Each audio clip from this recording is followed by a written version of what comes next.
श्री गणेशाय नमः। श्री सरस्वते नमः। श्री गुरुभ्यो नमः। जगद्गुरु नरेंद्राचार्य महाराज की जय। सद्गुरु काडसिद्धेश्वर महाराज की जय।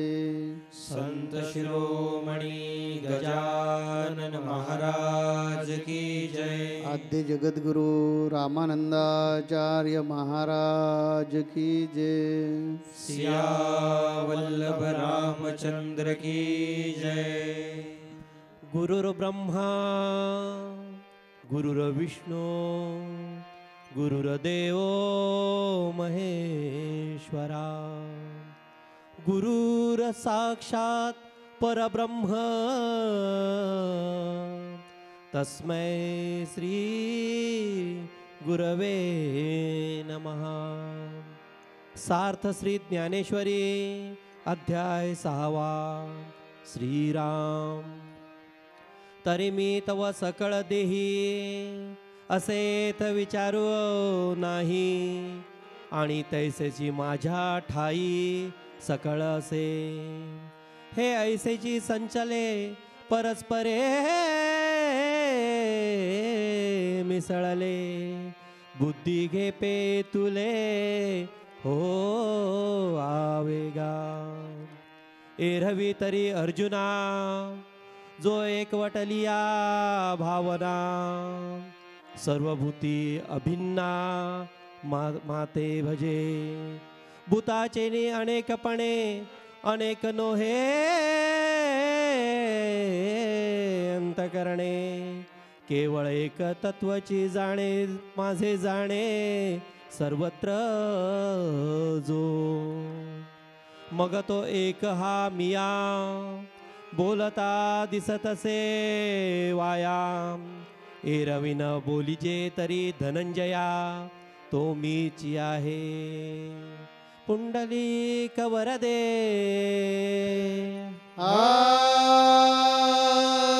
विठ्ठल। श्री ज्ञानदेव तुकाराम पंढरीनाथ महाराज की जय। जगद्गुरु नरेंद्राचार्य महाराज की जय। जगतवंदनीय जगद्गुरु श्रींना कोटी कोटी साष्टांग दंडवत। पीठाचे उत्तराधिकारी परमपूज्य कानिफनाथ महाराजांना कोटी कोटी साष्टांग दंडवत। आपणा सर्व गुरुबंधू गुरुभगिनींना श्री गुरुदेव। भाविको, मागील आठवड्यात आपण माऊलींच्या अमृतवाणीतून ऐकलं की भगवान श्रीकृष्ण अर्जुनाला योगमार्ग समजावून सांगत होते, आणि त्यामध्ये विकारांमधून कसं आपण बाहेर पडलंच पाहिजे, आणि हा मार्ग योगमार्ग पाठीवर आपलेच पाय पाठीवर घेऊन चालणं इतकं अवघड आहे असं हे इतकं माऊलींनी छान समजावून सांगितलं। आता आजच्या ज्या ओव्या आहेत 391 ते 410 त्यामध्ये भगवान श्रीकृष्ण आता अर्जुनाला काय समजावून सांगता आहेत ते आपण पाहणार आहोत। तैसी सद्गुरु कृपा होये, तरी करिता काय आपुन हे। म्हणून हे अपार माते आहे, ज्ञानदेव म्हणे। म्हणजे काय भाविको, की सद्गुरु कृपा जर असेल आपल्यावर तर आपल्याला काहीही न मागता भरपूर काही मिळत असतं, सद्गुरू देत असतात, कारण ती माय माऊली आहे। आणि असं ज्ञानेश्वर माऊलींनी स्वतः सांगितलेलं आहे। बघा, आता आपण ज्ञानेश्वरी चालू झाली तेव्हापासून बघत होतो की अर्जुनाचा हा शुद्ध हेतू आहे आणि शबल नाही आहे। त्यामुळं भगवान श्रीकृष्णांनी त्याला कर्मयोग सांगितला, ज्ञानयोगमध्ये समजावून सांगितलं, भक्तियोग सांगितला, आता योग मार्ग समजावून सांगत आहेत। हा अभ्यास मार्ग आहे, आणि हा अभ्यास मार्ग समजावून सांगताना त्याला अजूनही थोडं मन शाशंकच आहे. आता माऊलीसुद्धा आपल्याला किती भरपूर समजावून सांगतात संत संघामध्ये बघा. आणि आपल्यावर सुद्धा अशी सद्गुरू कृपा असल्यामुळं आपण या संत संघाला, महान संत संघाला येऊन बसतो. आपल्यालाही काहीतरी ज्ञानामृत कण मिळतात आणि आपल्यासुद्धा उद्धाराचं कार्य माऊली करत आहेत. ज्याप्रमाणे भगवान श्रीकृष्ण करतायत अर्जुनावरती प्रयोग, त्याचप्रमाणे माऊलीसुद्धा आपल्यावरती करतात. मग ज्ञानेश्वर माऊलींनी सुद्धा हे किती आपल्याला समजावून सांगितलं बघा. अगदी छान सोप्या भाषेत समजावून सांगितलं. कारण का तर त्यांच्यावरती सुद्धा निवृत्ती दादांचं किंवा निवृत्ती गुरूंची कृपा होती आणि त्या सद्गुरू कृपेमुळेच ज्ञानेश्वर माऊली म्हटले की निवृत्ती प्रसादे ज्ञानदेव बोले. आणि मग ज्ञानेश्वर माऊलींनी सुद्धा हा योगमार्ग समजावून सांगितला. किती अगदी छान की म्हटले मनाची एकाग्रता पाहिजे आपल्याला, प्राणांवरती संयम पाहिजे आणि शिस्तपद्धतीने अभ्यासपूर्वक आपण हा आध्यात्मिक जीवन जगलं पाहिजे असं ज्ञानेश्वर माऊलींनी समजावून सांगितलं. आणि हे जे कुंडलिनीचं रहस्य आहे हे अद्भुत आहे. हे अद्भुत आहे. या जगामध्ये अद्भुत हे रहस्य आहे. ते अद्भुत शब्दातच त्यांनी किती छान वर्णन केलं की जे उन्मनीयेचे लावण्य, जे तुर्येचे तारुण्य, जे अनादि अगण्य परमतत्व, असं म्हणजे इतकं सुंदर वर्णन केलं की हे सगळं कशामुळं साध्य होतं भाविक हो, तर गुरुकृपेमुळेच होतं. आणि ही गुरुकृपा आपणही सगळ्यांनी माऊलींनी सांगितलं त्याप्रमाणे षड्विकारांवरती दमन करायला शिकून माऊलींची कृपा प्राप्त करून घेतली पाहिजे. आजच्या ओव्यांमध्ये आता काय म्हणतात भगवान श्रीकृष्ण की आता हा योगमार्ग अवघड आहे, तर तू काय कर की मी सर्वांच्या ठिकाणी आहे आणि सर्वजण माझ्या ठिकाणी आहेत याचा तू विचार कर आणि हे तू मनाला समजावून घे. आणि असं जे करतात, जे मला सर्वांच्या ठिकाणी बघतात आणि सर्व जग माझ्या ठिकाणी आहे असं बघतात, त्यांना मी कधीच अंतर देत नाही. आणि असं जर तू मनाला समजावून सांगितलंस तर तुझ्यामध्ये अजून प्रगती होईल असे भगवान श्रीकृष्ण त्याला समजावून सांगत आहेत. तर ज्ञानेश्वर माऊली याचं वर्णन करताना कसं करतात की म्हणतात सोनं जसं एक अलंकार आहे, सोना जसा एक धातू आहे आणि त्या धातूचे आपण अनेक अलंकार बनवतो. मग हे अनेक अलंकार बनवल्यानंतर त्याला वेगवेगळी नावं येतात. मग कोण बांगडी म्हणेल, हातात घातलं की, किंवा गळ्यात मंगळसूत्र, असं वेगवेगळे आपण त्याला नावं देतो. परंतु धातू हे मूळ तत्व एकच आहे. त्यामध्ये धातू हा सोनं हे एकच आहे. त्याप्रमाणे ह्या चराचरामध्ये हे जे सगळं चराचर आहे त्यामध्ये फक्त मीच आहे असं जर आपण जर पाहिलं तर वेगवेगळे आकार आहेत. या चराचराला आकार वेगवेगळे आहेत, नावं भिन्न भिन्न आहेत, परंतु त्याच्या ठिकाणी मीच व्यापकपणे आहे असं जर तू समजलंस, तेच चैतन्य आहे, तेच परमतत्व आहे हे जर तू जाणलंस, असा जर तू व्यापक झालास आणि तू माझ्याशी समरस होशील. म्हणजेच काय, भगवान श्रीकृष्णांना जो भक्त अगदी श्रद्धावान मनाने जो भक्तो की मी सगळीकडे मला भगवान श्रीकृष्णच आहेत या जगामध्ये आणि प्रत्येकाच्या ठिकाणी असं जो पाहतो त्याच्यावरतीच कृपा होत असते. कारण सद्गुरू कृपेशिवाय भाविक हो आपल्याला काहीही मिळत नाही या जगामध्ये. आणि माऊलीसुद्धा आपल्याला हेच सांगतात बघा. माऊली आपल्याला काय म्हणतात की मला तुम्ही गणिगण गणात बोते म्हणा. म्हणजे पहिल्यांदा आपण माऊलींकडे आलो त्यावेळेला माऊलीने आपल्याला गणिगण गणात बोते हा मंत्र दिला. आपण समस्या सोडवण्यासाठी आले, कोण माऊलींचं दर्शन घ्यायला आले की बाबा कोणीतरी योगी पुरुष आहेत, आपण त्यांचं दर्शन घेऊया, कृपा प्राप्त करून घेऊया. मग त्यावेळेला माऊलींनी भक्ती मार्गाला लावण्यासाठी आपल्याला गणिगण गणात बोते हा मंत्र दिला. मग या मंत्राचा सुद्धा अर्थ काय भाविको, जे श्रीकृष्णानं सांगितलंय तोच यामध्ये अर्थ लपलेला आहे. गणी म्हणजे एक शक्ती, दैवी परमशक्ती, देव. गणी म्हणजे देव, गण म्हणजे आपण सर्व लोक आणि गणात म्हणजे ब्रह्मांडात आणि बोते म्हणजे बोलणारी. मी एक शक्ती असून सर्व लोकांमार्फत मीच ब्रह्मांडामध्ये बोलत असते. म्हणजे माऊलीने आपल्याला किती सोपं करून सांगितलं. ममै वांश जीव लोके जीवभूता सनातनहा असं श्रीकृष्णाने सांगितलं संस्कृतमध्ये. पण भाविको माऊलीने आपल्याला किती सोपं करून सांगितलं. हेच जर आपण आपल्या मनावर जर बिंबवलं तर आपल्याला सुद्धा कठीण नाही आहे की आपण सुद्धा परमात्मा आहोत हे समजणं कठीण नाही आहे. श्रीकृष्ण काय सांगतात की जो योगी माझ्या रूपाने जो रूपवान झाला आहे, म्हणजेच काय की मी स्वतः परब्रह्म आहे, माझा आत्मा किंवा माझ्यामध्ये जे चैतन्य आहे तेच परब्रह्म आहे असा जो योगी समजतो तोच माझ्या रूपाने रूपवान आहे. म्हणजे बघा आपल्याला हे माऊलींच्या ठाई आपल्याला दिसून येतं, आपल्या जगद्गुरुश्रींच्या ठाई दिसून येतं की ते म्हणतात की परब्रह्म आहेत. माझ्यासाठी परब्रह्म कोण आहेत, गजानन महाराज आहेत आणि मी सुद्धा देव आहे असं माऊली सांगतात आपल्याला. आणि सगळीकडं तुम्ही चराचरामध्ये तुमच्यामध्ये सुद्धा देव आहे हेच माऊली आपल्याला दाखवून देणार आहेत. परंतु जरा एक मिनिट थांबवतो. अतिशय सुंदर विषयाला त्याने हात घातलेला आणि चांगलं सांगतायत. थोडंसं विषयांतर करतो मी. हे बघा, हे आम्हाला कळतं की गजानन महाराज हे परब्रह्म आहेत, संपूर्ण चराचरामध्ये आहे. जे चराचरात आहेत तेच तत्व माझ्यात आहे, त्यामुळे मी सुद्धा देव आहे. काही जणांना ते कळत नाही, त्यामुळे ते माझ्यावर टीका करतात. हे कसं काय स्वतःला देव समजतात? अरे मी आहेच, जे आहेच ते आहेच ना. टीका करणारे की आपण आपल्यापैकी बरेच जण कसे जगतात ते सांगतो बघा. एक दृष्टांत देतो म्हणजे पटकन कळेल.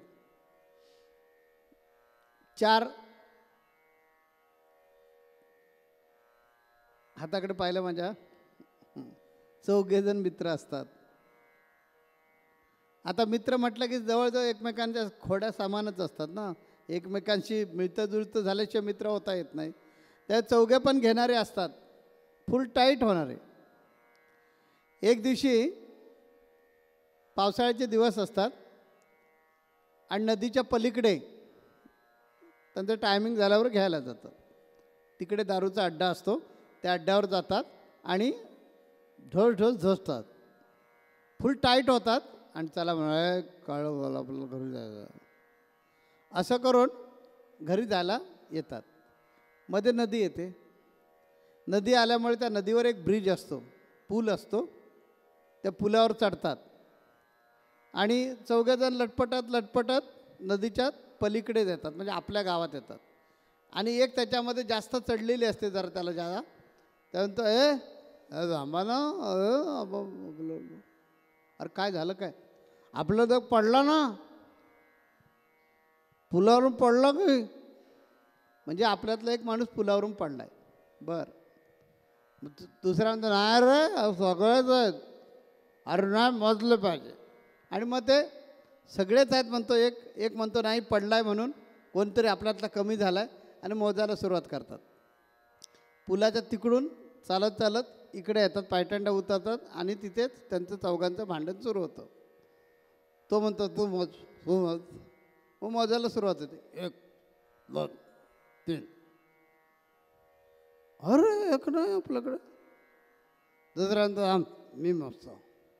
दुसरा मोजा 1 2 3. अरे हो एक कमी आहे. तिसरा मोजतो. असे ते 4घेही मोजतात. 4घांनाही 3च माणसं मिळतात. 1 2 3. मग ते 4घेही रडायला लागतात की आपल्यातला एक कोणतरी पाण्यात पडलाय. कोण पडला माहिती नाही. पाणी भरपूर असल्यामुळे तो आता वाहून गेला असेल, आता मेला असेल वगैरे सगळं करून मोठमोठ्यानं रडायला लागते. भोकाड पसरतात. आता बेवडेच ते कसे पडले असतील खाली त्याची सांगायची गरज नाही तुम्हाला. आणि मग रडारड सुरू, अंगावर चिखल उडतोय काय, सगळं अंग चिखलान माखलं आहे. एक सुज्ञ माणूस वाटेन जात होता, त्या गावातून इकडे येत होता. त्यानं बघितलं की 4 बेवडे पडले तिथे खाली बसलेत, लोळतायत आणि रडतायत मोठमोठ्यानं. म्हणून ते 4घांना उठवलं. हे उठा, काय झालं? तेव्हा ते 4घे म्हणाले भाऊ बघा आम्ही 10 रुपयाला गेलो 4घे जण, आता परत आलो 10 जण. अरे नाही तुम्ही 4घे जण आहात. नाही भाऊ बघा आम्ही दाखवतो. ते भाऊ म्हणाले बघा दाखवा, मोजून दाखवा. तर एक बेवडा मोजून दाखवा लागला. 1 2 3. दुसऱ्याला सांगितलं तू मोजून दाखव रे. दुसऱ्यानं पण मोजून दाखवलं. 1 2 3. 4घांनी पण मोजून दाखवलं. 1 2 3. त्या चांगल्या माणसाला कळलं की काय गडबड होते ती. त्यानं काय केलं म्हणाल बघा मी आता तुम्ही 4घे जण आहात, बघा मी 4घांना आता मोजून दाखवतो. आणि 1 थोबाडात मारली. किती आवाज आला? 1. दुसऱ्याच्या मारले किती? 2. तिसऱ्याच्या मारली किती? 3. झाले 3. हो, अजून कोणाला तरी शोधायचं आहे ना. तो होय. मग 4था झाला होता. म्हणा अरे तुझ्या मारली का थोबाडात? तो बोलला नाही मारली 4थ्याच्या थोबाडात. किती आवाज आले? 4. अरे आपली स्थिती काहीशी अशी झाली. म्हणून भगवान कृष्ण अर्जुनाला काय सांगतात की मी चराचरात आहे आणि चराचर माझ्यात आहे. अशा प्रकारे बघायची ज्या दिवशी दृष्टी तुझ्यामध्ये निर्माण होईल त्या दिवशी तुला कुंडलिनी जागृत झाले असं समज. त्या दिवशी तुला आत्मज्ञान होईल. हा मार्ग कठीण आहे. पाठीवर पाय ठेवून पाठीवर पाय घ्यायचे आणि चालायचं म्हणजे काय, त्याचा अर्थ कळला तुम्हाला?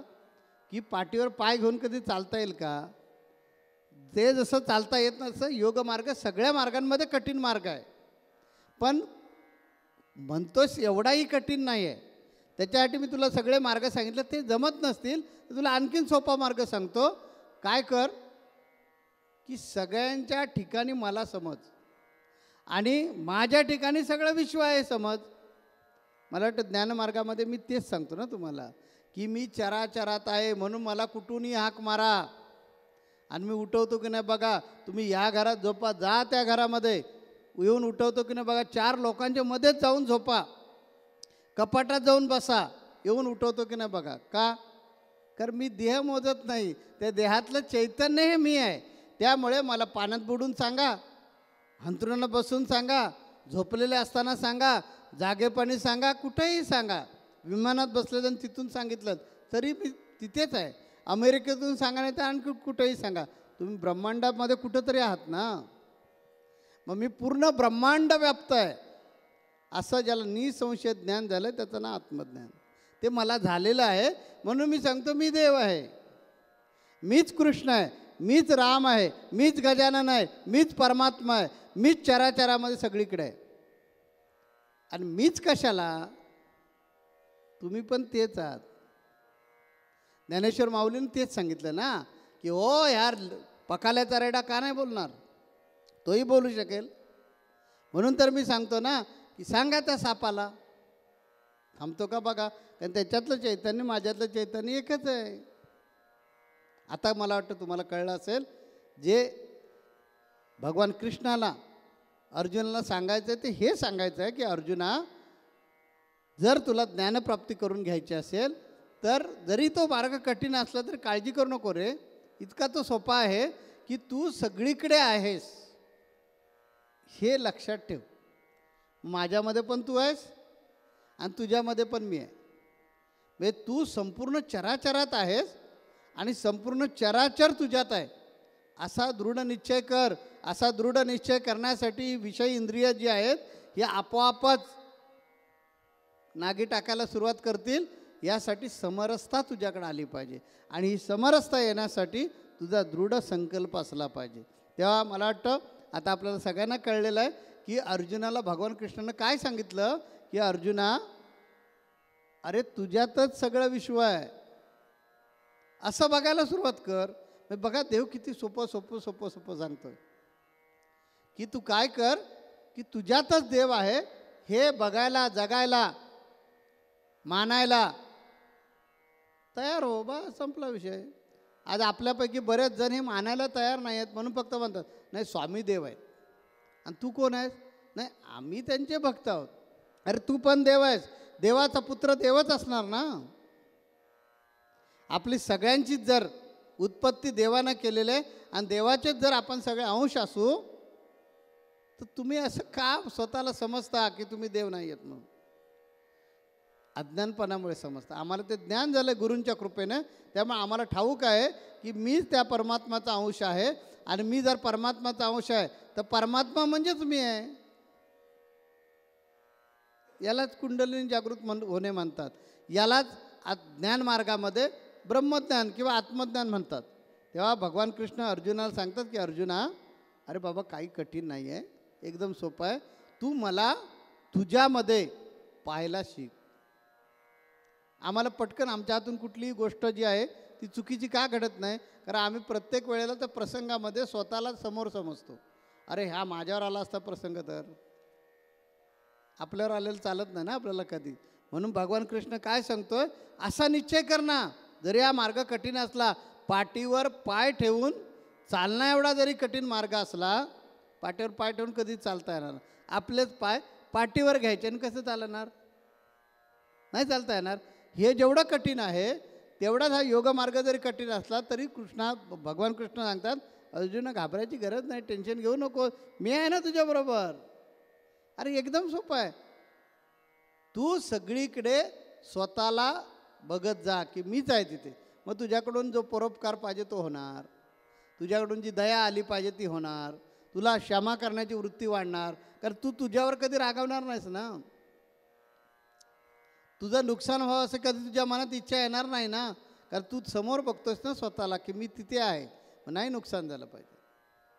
म्हणजे आपोआपच जे मानवी गुण आहेत ते तुझे निकळून पडतील आणि दैवी गुणांचा विकास होईल. झालं आत्मज्ञान. किती कठीण आहे का कठीण? किती सोपं आहे बघा. फक्त त्याचा निश्चय कर आणि गुरूंवर विश्वास ठेव. गुरूंनी सांगितलेल्या गोष्टीवर विश्वास ठेवतो तो कधी पण फलद्रूप होतो. आता आपण ताईंकडे जाऊया. ताई पुढे काय सांगतात ते ऐकूया. बघा, माऊलींनी किती आता आपल्याला छान सांगितलं की चराचरामध्ये त्यांनी जाणलेलं आहे स्वतःला. त्याचप्रमाणे ते आपल्यालाही जाणायला सांगतात की तुम्ही चराचरामध्ये आहात आणि तुमच्यामध्येच ते तत्त्व आहे, हे तुम्ही जाणा. हे माऊलींनी आपल्याला सांगितलेलं आहे. म्हणजे हा एक प्रकारे आपल्याला माऊलींनी आशीर्वादच दिलेला आहे. आणि परत भाविक हो, ज्ञानेश्वर माऊलींनी सुद्धा बघा त्यांच्या याच्यामध्ये ते परमतत्व जाणलेलं होतं. चराचरामध्ये मी स्वतः आहे की ते रेड्याच्या मुखीसुद्धा त्यांनी वेद वदवले. त्याचप्रमाणे त्यांनी भिंतसुद्धा चालवलेली की चांगदेवांना जेव्हा सामोरं जायचं होतं त्यांना, त्यावेळेला त्या चौघं भावंडा भिंतीवरती बसलेले होते आणि ते म्हणाले चल ग बाई. त्यावेळेला भिंत ती सामोरी गेली, चांगदेवांच्या समोर गेली त्या चौघा भावंडांना घेऊन. त्याचप्रमाणे शुद्धीपत्रक आणायला ज्या वेळेला ज्ञानेश्वर माऊली पैठणला गेले, तिथून परत येत असताना शुद्धीपत्रक घेऊन परत येत असताना नेवासेच्या पाठीमागे एक मशीद आहे. त्या मशिदीमध्ये संध्याकाळी त्यांनी रात्रीच्या वेळेला आसरा घेतला, म्हणजे मुक्काम केला. तर त्यावेळेला तिथल्या लोकांनी त्यांना मनाई केली तिथं राहण्यासाठी, कारण ती संन्याशाची मुलं म्हणून वाळीत टाकलेली होती ना. ते म्हटले तुम्ही मशिदीमध्ये सुद्धा राहू शकत नाही. त्यावेळेला ज्ञानेश्वर माऊली म्हटले थांबा मी मशिदीलाच विचारतो. त्यावेळेला ज्ञानेश्वर माऊलींनी मशिदीला विचारलं की काय बाई आम्ही तुझ्या इथे आसरा घेऊ का. त्यावेळेला भिंत थरारली मशिदीची आणि आकाशवाणी झाली की आपण इथे मुक्काम करू शकता, आसरा घेऊ शकता. त्याप्रमाणे त्या लोकांनी तिथे आसरा घेऊन दिला त्यांना. किंवा त्याचप्रमाणे त्यांनी योगाग्नीने मांडे भाजले, म्हणजे योगामध्ये सुद्धा परमतत्व आहे, अचरामध्ये सुद्धा परमतत्व आहे, हे ज्ञानेश्वर माऊलींना माहीत होतं. आणि या योगी लोकांनी पंचमहाभूतावर विजय मिळवलेला असतो भाविक हो. म्हणून त्यांनाही त्यांच्याकडून त्यांच्या जीवनामध्ये आपल्याला काहीतरी धडा घालून देण्यासाठी ही अनुभूती आपल्याला त्यांनी दाखवलेली असते. त्याचप्रमाणे भाविक हो, जे आपले रामकृष्ण परमहंस त्यांनासुद्धा व्यापक म्हणजे कालीमातेच्या आशीर्वादाने त्यांनीसुद्धा व्यापकत्व त्यांच्यामध्ये आलेलं होतं मनामध्ये की सगळीकडे परमतत्व आहे, ती कालीमाताच सगळीकडे आहे, तेच परमतत्व आहे असं. आणि ज्या वेळेला शेवटी त्यांना घशाचा कॅन्सर झाला, विवेकानंद त्यांची सेवा करत होते, त्यावेळेला अगदी चमच्यानी त्यांना पाणी देत होते. तर त्यावेळेला विवेकानंदांना असं वाटलं की आपल्या म्हणजे गुरुमाऊली एवढ्या श्रेष्ठ असताना त्यांच्यावरती अशी वेळ येऊ नये की पाणी फक्त त्यांच्या शेवटच्या घटकांमध्ये फक्त पाणी त्यांच्या तोंडामध्ये जावं, काहीतरी अन्न थोडं तरी खायला मिळावं. तर त्यावेळेला विवेकानंदांनी त्यांना प्रार्थना केली की तुम्ही आईला का सांगत नाही, म्हणजे कालीमातेला का सांगत नाही की हे तुम्ही कालीमातेला का सांगत नाही की मला थोडं तरी अन्न खाऊ दे. त्यावेळेला त्यांनी नकार दिला. 2-3 दिवस त्यांनी असं म्हणजे त्यांच्याकडे दुर्लक्ष केलं विवेकानंदांच्या बोलण्याकडे. पण विवेकानंदांनी खूपच आग्रह केल्यानंतर त्यांनी कालीमातेला प्रार्थना केली, आई मला थोडं तरी खाऊ दे. त्यावेळेला कालीमाता त्यांना म्हणाली, इतक्या तोंडाने खातो आहेस तरी या तोंडाचा तू का विचार करतोस की यानंच मला खायला मिळालं पाहिजे. म्हणजेच काय भाविक हो की हे चराचरामध्ये जे आहेत हे चराचर ते तूच आहेस ना, तिथंसुद्धा तेच परमतत्व आहे ना, तुझ्यामध्ये जे आहे ते तिथं आहे, त्या तोंडाने तू खातोच आहेस, मग या तोंडाची आणखी तू अभिलाषा का करतोस. मग भाविक हो, असं हे सगळ्या योग्यांच्या ठिकाणी व्यापकत्व परमतत्व व्यापलेलं असतं. आणि माऊलीसुद्धा आपल्याकडून हेच करून घेत आहेत की बघा आता आपल्याला सामाजिक उपक्रमसुद्धा माऊलीने अनेक दिलेले आहेत. आता उदाहरणार्थ घ्यायचं तर माधुकरी अभियान. मग त्यासाठी आपल्याला माऊली काय सांगतात की तुम्ही गावामध्ये म्हणजे माऊली गुरु ही शक्ती असते, व्यक्ती असली तरी पण शक्ती असते ती, परंतु त्यांना शरीराच्या मर्यादा असतात, जगाच्या कानाकोपऱ्यात त्यांना जाता येत नाही. मग आपल्याकडून गुरुसेवा व्हावी, आपल्याकडून गुरुनिष्ठा आपल्याकडून अंमलात यावी. म्हणजे गुरुनिष्ठा आपण कसं सेवा करत राहिलो तर गुरूंचं सारखं चिंतन पण आपल्याला होणार, मनन पण होणार आणि आपल्याकडून निष्ठाही वाढणार ना की मी माझ्या गुरूंचं कार्य करतोय. आणि आपल्यातले षड्रिपूण पण विकार पण जाणार, सगळे षडविकार. मग आपण प्रत्येक कोपऱ्यामध्ये जगाच्या कानाकोपऱ्यात आपण पोचू शकतो आपल्या गावामध्ये प्रत्येक व्यक्ती जर अशी पोचली तर जगाच्या कल्याणात संतांच्या विभूती असतात. मग ह्यांना प्रत्येकाचं कल्याण करायचं आहे. मग प्रत्येक कोपऱ्यामध्ये माऊली स्वतः जाऊ शकत नाही. मग त्यांनी आपल्याला हे माधुकरी अभियान सांगितलं की बाबा जगामध्ये तुम्ही जा आणि जे लोक माझ्यापर्यंत पोहोचू शकत नाहीत त्यांच्यातलं मुठभर का होईना धान्य तुम्ही आणा. त्यांना महती समजावून सांगा की सत्पात्री दान केल्यानं काय आपल्या जीवनामध्ये बदल होतो किंवा आपलं कर्म कसं फिटलं जातं, आपले भोग कसे कमी होतात. आणि हे आपल्याकडून हे अन्न जे दान होणार आहे ते सत्पात्री दान झाल्यामुळं कसं योगी लोकांच्या इथं जिथं जे सत्पात्री दान होतं तिथं देवसुद्धा गुप्त रूपानं जेवायला येतात असं म्हणतात. त्यामुळं भाविक हो आपलं जर आणि खूप गरीब लोक अनेक लोक जीवन जातात तिथं म्हणजे हे अन्नदान सर्वश्रेष्ठ आहे. मग त्या लोकांचं मुठभर का होईना इथे मिळेल दान आणि त्यांनाही महती कळेल की काय आहे हे अध्यात्म काय आहे हे त्यांना कळेल. यासाठी माऊलीने हे माधुकरी अभियान ठेवलेलं आहे किंवा धर्मक्षेत्र मासिक आपलं ठेवलेलं आहे की त्या धर्मक्षेत्र मासिकाद्वारे पण सगळे विचार लोकांना पोचावेत. आणि आपणही जेव्हा धर्मक्षेत्राची लोकांना सांगायला जातो की बाबा हे धर्मक्षेत्र मासिक आमचं घ्या, माऊलींचे हे विचार तुम्ही पण तुमच्या जीवनामध्ये रुजवा, तेव्हा आपल्यातली पण अहम मान्यता म्हणजे जी ममता आहे ती गळून जाते ना. मग असं भाविक हो माऊलींनी जे सामाजिक उपक्रम दिलेले आहेत यातून माऊली आपल्याला अनेक ह्यातून पटवून देत आहेत की प्रत्येक जीवाच्या ठिकाणी मीच आहे आणि व्यापकत्वानं तुमच्या ठिकाणी पण मीच आहे आणि सगळेजण माझ्यात सामावलेले आहेत. कधी माऊलींकडे कोणी आलं तर माऊली स्त्री पुरुष असा किंवा गरीब नीच असा कधी भेदभाव करत नाहीत. सगळ्यांना माऊली काय म्हणतात माझ्याकडे येणारा एक जीवात्मा आहे आणि त्याचं कल्याण झालं पाहिजे हेच माऊली विचार करतात आणि आपल्याला शेवटी ज्ञानाचा मार्ग काहीही सांगत असतात. मग भाविक हो असं म्हणावं असं वाटतं की गुरु राया तव स्मरण प्रतापे दुरित चिंता अवघी दुरिते जळाली, गुरु राया तव चिंतन प्रतापे सर्व चिंता निमाली, गुरु राया तव बोध प्रतापे आम्हाला अहम ममता गळाली, गुरु राया तव कृपा कटाक्षे आम्ही वृत्ती स्वरूपी निमाली. श्री गुरुदेव. तेव्हा अर्जुन जो आहे या अर्जुनाला भगवान कृष्णाने सांगितलं की किती सोपा आहे मार्ग. त्याच्यावर प्रतिप्रश्न भगवान कृष्णाला अर्जुनानं केला की देवा म्हणाला तुम्ही हे सगळं सांगताय, हा असा प्रश्न आपल्याला पण असतो, हे सगळं मला पटतं आहे, परंतु चराचरात तो आहे आणि तोच माझ्यात आहे हे मानायला मन तयार नाही किंवा मन इतकं लांब जात नाही. पण हे आमचं मन जे आहे ना नको तिथे मात्र पाहिजे तिकडे लांब जातं. म्हणजे आपल्याला वाटतं की इकडे मनानं गेलं नाही पाहिजे तिकडे मात्र जातं. पण ज्या ठिकाणी तू म्हणतोस तशा प्रकारे गेलं पाहिजे. म्हणजे काय तुम्हाला कळलं का की म्हणजे काय अर्जुनाला असं म्हणायचं आहे की देवा हे सगळं सांगितलंच ते आम्हाला पटलं आहे की चराचरात मीच आहे आणि माझ्याच चराचर आहे असं मला पाहायचं आहे. हे देवा तुझं म्हणणं मला पटतं. पण देवा माझ्या मनामध्ये अशी एक शंका आहे, बोलून दाखवू का. देव अभय देतात आणि म्हणतात बोल. ते अर्जुन म्हणतो देवा काय होतं की हे जरी सगळं पटलं की मीच चराचरात आहे तरी मानायला मनच तयार नाही होत. एवढं मन व्यापकच होत नाही समोरच्यामध्ये मीच आहे म्हणून. आणि म्हणून हातातून काही चुका घडतात. मला वाटतं अर्जुनाला जो प्रश्न आहे ना तोच आपल्याला सगळ्यांना पण आहे की स्वामी तुम्ही सांगताय पट्ट आम्हाला की मी चराचरात आहे, मला हाक मारून बघा मीच देव आहे. मीच देव कशाला, तुम्ही पण देव आहात, सगळेच देव आहेत. अणुरेणूमध्ये देवाचा वास आहे. त्यामुळे अणुरेणूमध्ये वास जर देवाचा आहे तर माझ्यामध्ये पण असणार, कारण मी एक वस्तू आहे. आणि विज्ञान असं सांगतं की दोन अणूंचा संयोग होतो तिथे एक रेणू तयार होतो. असंख्य रेणू तयार झाले की एक वस्तू तयार होते. मी एक वस्तूच आहे. म्हणजे माझ्यामध्ये भगवंताचं अस्तित्व आहे हे मला पटतं. पण ते वरवर पटतं, आतून जे पटलं पाहिजे ते पटत नाही. आणि मला जे जसं तुम्हाला कळतं की मी गाढवात आहे, मी घोड्यात आहे, मी या गरिबामध्ये आहे, मी या चांडाळामध्ये आहे, मी या सज्जनामध्ये आहे, मी या दुर्जनामध्ये आहे, मी सगळ्यांमध्ये आहे. हे तुम्हाला स्वामी राया कळतं, जगद्गुरू माऊली तुम्हाला कळतं हे की मी सगळीकडे आहे. पण आमचं मन तेवढं तिकडे जायला तयार नाही ना. त्यामुळे आम्हाला वाटतं आमची 1 गुंठा जमीन घेतली नाही, कारण आम्ही त्याला दुसरा समजतो. ते माझी 1 गुंठा जमीन त्याने घेतली ना, मी मात्र मला स्वतःला मी मानतो, पण समोरच्याला मी मानायला तयार नाही आहे. समोरच्याला मी काय म्हणतो दुसरा म्हणतो, कारण माझं मनच तिथपर्यंत पोचत नाही. तेवढ्या क्षितिजापर्यंत जे मन गेलं पाहिजे, त्या क्षितिजाच्या रेषा ओलांडून गेलं पाहिजे मन, आणि त्याच्यामध्ये जाऊन मीच आहे हे जे मनानं समजून घेतलं पाहिजे. ते पटत नाही ना मनाला. आणि त्यामुळे मन काय करतं माहिती आहे का, नाही तू माझी 1 गुंठा जमीन घेतलीस, तुला दिल्लीपर्यंत सुप्रीम कोर्टापर्यंत खेचेल, असं होतं. आहे ना अशी मनात शंका? तीच शंका अर्जुनाच्या मनात आहे. तेव्हा काय करावं देवा?